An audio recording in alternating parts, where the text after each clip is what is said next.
have finished watching the best food shows on Netflix and are hungry and eager to learn more, we have compiled a list of the top culinary documentaries currently available on the site. Food television has taken on a variety of formats thanks to internet, ranging from short-form YouTube programs like Binging with Babish, which recreates food from popular movies and TV shows, to the instant satisfaction of delish cookery videos. It may seem overwhelming to wade through all of this information, but don't worry, we have got your back. If you are looking for a more in-depth look, we recommend you the top 5 most delicious food documentaries you must watch. Take a look. Number 1. The street food. The hagiographic food language, the slow motion chef moving through a crowd, food being poured into a hot pan, the close-up shot of a hand painstakingly performing a task, the way a specific dish is stretched inward to become a metaphor for the chef's personal history and then stretched outward to become a representative of a whole cuisine are all in the evidence here. In that regard, street food does not strike me as a particularly noteworthy or unique. What sets street food apart is the amount of time it devotes to describing the relationship between the food and the lives of those who prepare it. Poverty and survival hang over the chefs featured in street food more than any other food series I have seen. In street food, many of them are women, and many of the ladies are elderly, and the stories they tell about how they learned their skills almost all entail misery. Despite this, the episodes in street food are not portrayed as tales of desperation and anguish. Being featured on a show like this becomes a kind of a happy ending in itself, allowing street food to construct an arc in the chefs' lives that bend towards trump and endurance. After all, they have been chosen. The underlying assumption for their inclusion on the show is that they have made it, and their struggles are essentially behind them. They have been successful indeed. These isn't a problem in street food. Whether you believe the show produces a falsely hopeful narrative in the cook's lives or not, you are still regard the show as doing something less potentially worrisome. It honors these chefs' work and expertise without pretending that their lives have been easy or that their sufferings has somehow improved their meals. It doesn't elide or soothe away how much poverty is a defining pressure for the people it wants to recognize and to honor. Street food also demonstrates that there are numerous types of food stories that might be beneficial. Tradition and constancy are important to certain people. Watch street food for all the same reasons you would watch a trip cooking show. Watch to learn about new cuisines, indulge in some escapist food dreams, and admire the work of incredibly talented chefs. But don't be shocked if, unlike many culinary documentaries, you get the impression that this one is about things other than food, like wealth disparity, desperation, acts of will, and obviously cooking, because you love it, but also because you need to work in order to survive.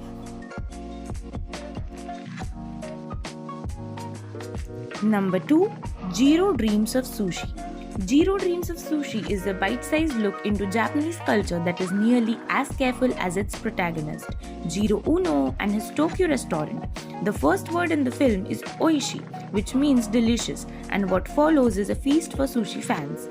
Jiro Uno operates a little sushi bar in the heart of Tokyo in Jiro Dreams of Sushi. Surprisingly, this modest eatery has been awarded a 3-star Michelin certificate, the world's most prestigious restaurant's accolade. The camera of David Klebb follows the 80-year-old chef and his 2 sons as they shop for, prepare, and serve the delicate cuisine.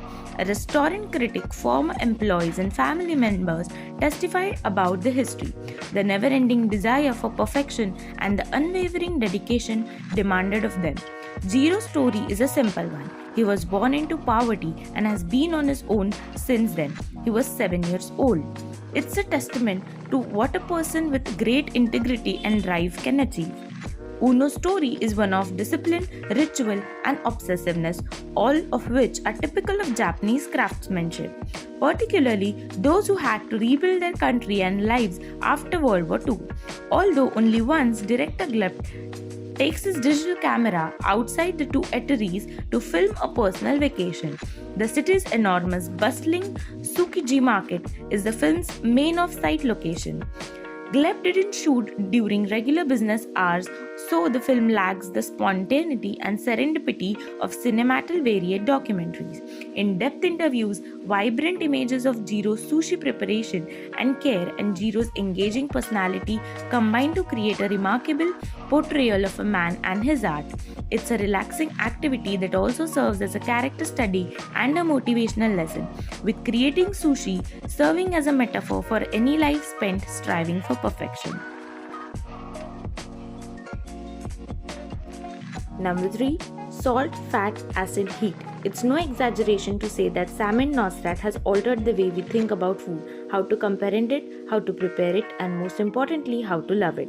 In the month since it was released, we have watched her through compassionate salt, fat, acid, heat series multiple times, attempting to absorb its teachings and warmth as her vegetables did copious heapings of salt.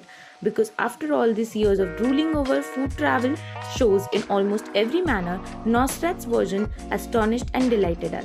The series, directed by Caroline Sue, alternates between beautiful images of food and scenarios and practical teaching, combining the best of both worlds in a way that makes you wonder why it took you so long.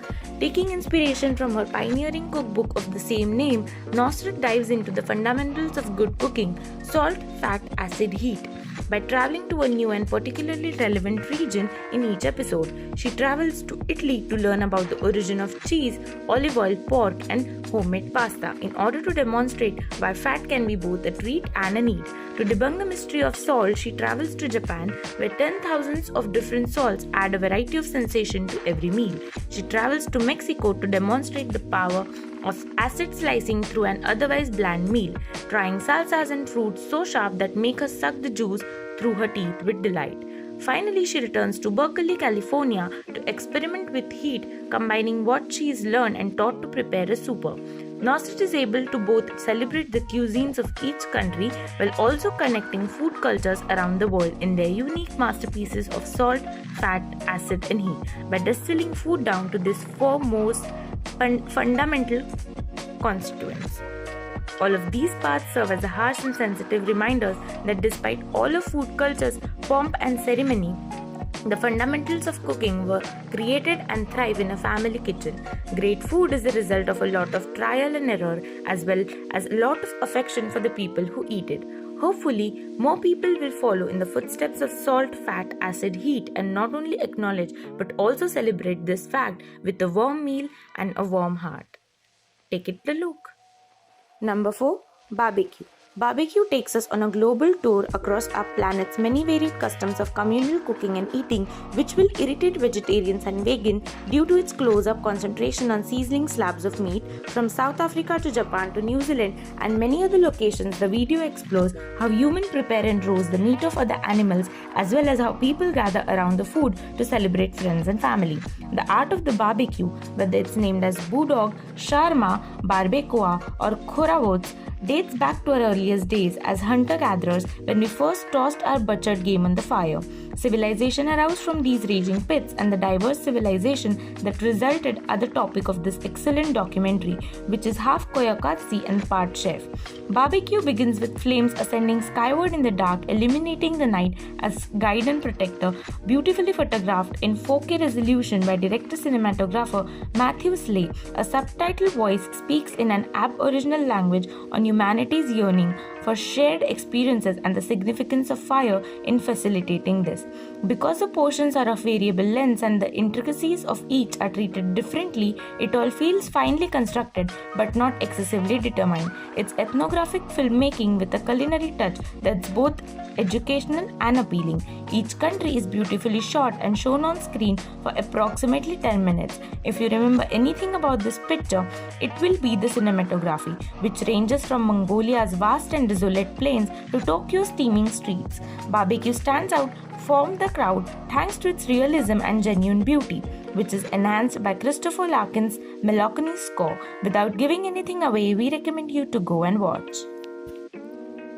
Number 5. Fed Up.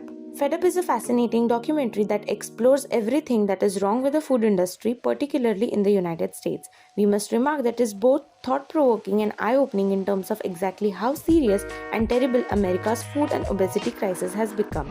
This documentary, narrated by Katie Couric, demonstrates that the food business and the federal government have been steering the people in the wrong way for years, and their diets are killing them. This film depicts a 30-year period of misdirection and poor decisions by the government and food industry, which deceives the children through advertising and school choice while they gain weight. You will also watch interviews with leading doctors, politicians, and health professionals who discuss why eating has become such a health concern. Furthermore, the video follows over with children and families who, despite eating well and exercising, continue to struggle with their weight. However, the solution to the problem is all in the sugar. Food businesses have reduced fat content while increasing sugar, a deadly element that we all adore but that kills us all. According to specialists, it doesn't matter how many calories you remove, if sugar is still present, you won't lose weight. And the video reveals the reality about how the federal government is entangled with the food business, lobbying for unhealthy food to be served in the local schools, and how television advertising promotes sugar to children. It's a money-making machine that's addicted to the brain. Overall, this is an important film to watch. It's a struggle that will be difficult to win, so become fed up and ready to be fight. These are the top 5 food documentaries DocuTalk recommends you to watch. We assure you, you will love them. If you have any takeaways from seeing these documentaries, please share them in the comment section below. Remember to subscribe, like, comment and share our videos. If you want to see more videos like this, click the subscribe button and do not forget to click on the bell icon. Thank you.